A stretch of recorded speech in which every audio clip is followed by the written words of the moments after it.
O Evangelho do Dia com o Padre Primo Hipólito. Evangelho do dia, sábado, dia 19, celebramos santos Roque, Afonso, João del Castillo. O evangelho que vamos partilhar e nos ilumina é de Lucas capítulo 20, versículos 27 a 40. Os santos que hoje celebramos foram martirizados no sul do Brasil. Roque Gonzalez, paraguaio, de origem e sacerdote jesuíta, dedicou-se à catequese dos povos indígenas. Empenhou-se para que não fossem explorados e escravizados, mas os indígenas, seduzidos pelo interesse dos dominadores, o assassinaram juntamente com o padre Afonso Rodrigues e padre João del Castillo. Sofreram cruel martírio.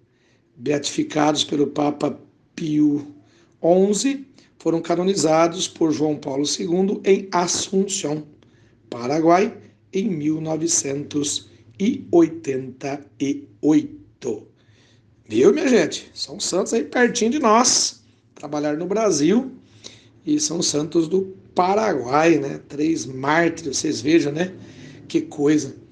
Eu digo que sempre as histórias dos santos, a vida dos santos deveriam nos interessar mais, né? nos deveria mostrar um pouco mais o que é viver a santidade, a santificação. E cada um deles tem algum pormenor, né? E nós pensamos que tudo foi muito assim, mil maravilhas, né? Mas não é bem assim mil maravilhas, né? As coisas não aconteceram muito desse jeito, como é o caso desses 3, né, santos, trabalhar com os índios e depois serem mortos pelos próprios índios, né? Serem mortos por aqueles que eles os serviam, né? E isso nos traz tristeza, lógico que traz tristeza, mas traz a grande alegria de que não foi por causa de que os índios, né, ou aqueles que eles serviam, evangelizavam, se voltaram contra eles, que eles desistiram.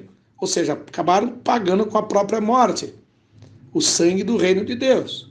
Regaram o reino de Deus com o seu sangue. Martírio, martiria. E muitas vezes hoje, né, no tempo moderno, a gente tem tanto medo, né? Eu mesmo, Padre Primo, tenho tanto medo de ser morto aí fora do tempo, né?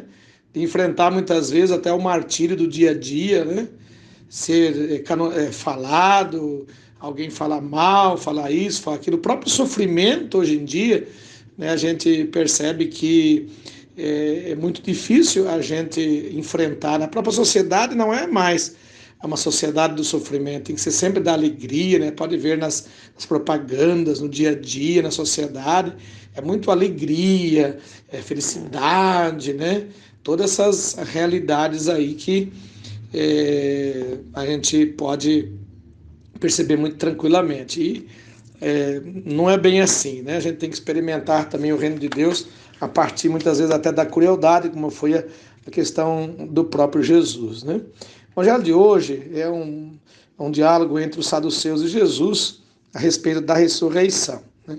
Quantos entre nós temos ainda este belo defeito, né, de não acreditar na ressurreição na pessoa de Jesus Cristo? Os saduceus também não acreditavam, né? Então, Jesus conta essa história da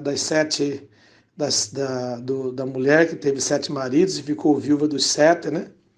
E daí, na glória, ela morre também. Na glória, será marido de quem? Então, Jesus está dizendo assim que na glória não vai ser marido de ninguém, não vai ser esposa de ninguém, ninguém vai dar-se em casamento a ninguém, seremos como anjos, diz Jesus. E por quê? Porque o Deus, quando nós estivermos na plenitude, na ressurreição, junto com Deus, nós vamos ser plenos. Nós não precisaremos dessas realidades carnais que nós vivemos no dia a dia. Nós não precisamos, nós amaremos a Deus, contemplaremos a Deus. E é apenas isso, pelo menos é isso que nós cremos, né? Nós não temos plena certeza, mas nós temos a orientação da palavra, a orientação do próprio Jesus, né? Contemplaremos a Deus. E no final do Evangelho, Jesus vai dizer assim que o Deus é o Deus da vida e não o Deus da morte. Aqui, nessa historinha que Jesus conta, ela ficou viúva. Por quê? Porque 7 morreram. Mas diante de Deus não haverá mais morte, haverá vida plena. Deus é Deus da vida. O Deus de Abraão, o Deus de Jacó, ele não é o Deus dos mortos, mas é Deus dos vivos, pois todos vivem para Ele. Então Jesus está querendo, com o evangelho de hoje, assim, notificarmos que pode ser em qualquer momento, seja nesta vida humana, material, ou seja na vida divina plenamente, na ressurreição, o Deus que nós temos que viver é o Deus da vida, não é o Deus da morte, é o Deus da ressurreição. Portanto, viver essa ressurreição também aqui e agora, construir a nossa ressurreição a partir do amor de Deus aqui e agora. Deus abençoe, Deus os guarde, que a mãe do Pedro Pede Socorro os cubra com o seu manto sagrado. Amém.